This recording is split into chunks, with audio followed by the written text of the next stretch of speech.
Sahara occidental, l'Algérie et le Polisario réagissent à la nomination de Staffan de Mistura.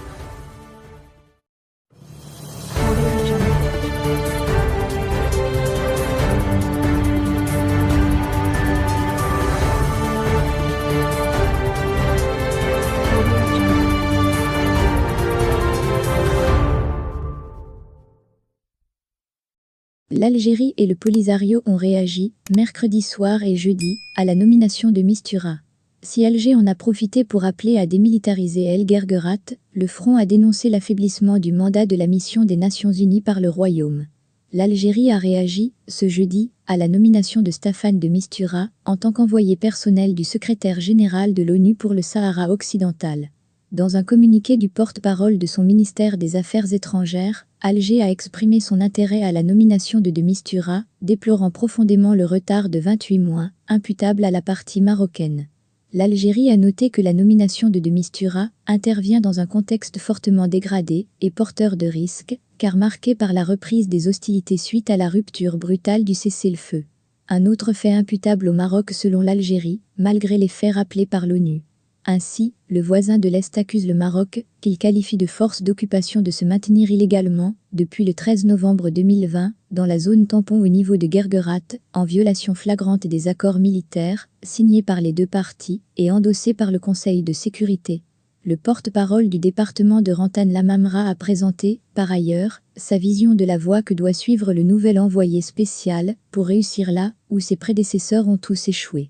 Il a évoqué la démilitarisation de la zone de Guerguerat, consacrée par les accords de cessez-le-feu de 1991, et qui serait la pierre angulaire de tout processus politique crédible visant à trouver une solution pacifique au conflit.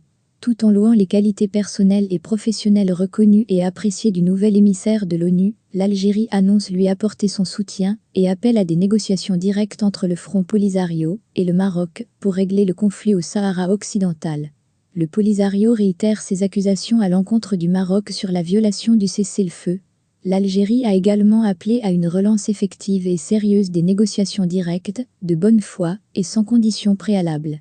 Ces négociations doivent être menées dans la fidélité à la préconisation du sommet du Conseil de paix et de sécurité de l'Union africaine, entre les deux parties au conflit, à savoir le Royaume du Maroc et le Front Polisario. Elle a enfin plaidé pour une solution garantissant au peuple du Sahara occidental l'exercice libre et authentique de son droit inaliénable et imprescriptible à l'autodétermination. La réaction de l'Algérie a été précédée par celle, communiquée mercredi soir, du Front Polisario. Le mouvement séparatiste a indiqué, dans un communiqué, avoir pris connaissance de la nouvelle nomination et pointe des développements très dangereux sur le terrain, dus à l'affaiblissement du mandat de la mission des Nations Unies par le Maroc. Accusant lui aussi le Maroc d'avoir violé le cessez-le-feu lors de l'intervention des phares à El Guerguerat en novembre 2020, le mouvement pointe le silence du Conseil de sécurité et du Secrétariat général des Nations Unies. Aucun processus de paix réel, crédible et durable au service de la paix, de la sécurité et de la stabilité dans la région ne sera possible tant que l'État occupant marocain continue, en toute impunité, ses actions illégales et ses tentatives d'imposer un fait accompli colonial, par la force dans les zones occupées du Sahara occidental, insiste le mouvement séparatiste. Tout en réaffirmant son attachement à l'autodétermination et l'indépendance, le Front se déclare impatient de communiquer avec le nouvel envoyé personnel du secrétaire général de l'ONU sur la manière dont il entend aller de l'avant dans l'accomplissement de sa mission. A rappelé que le secrétaire au département d'État américain, Anthony Blinken, s'est félicité, mercredi soir, de la nomination de Staffan de Mistura, affirmant que les États-Unis soutiennent pleinement l'ONU, afin de mener un processus politique au Sahara occidental pour promouvoir un avenir pacifique et prospère pour le peuple de la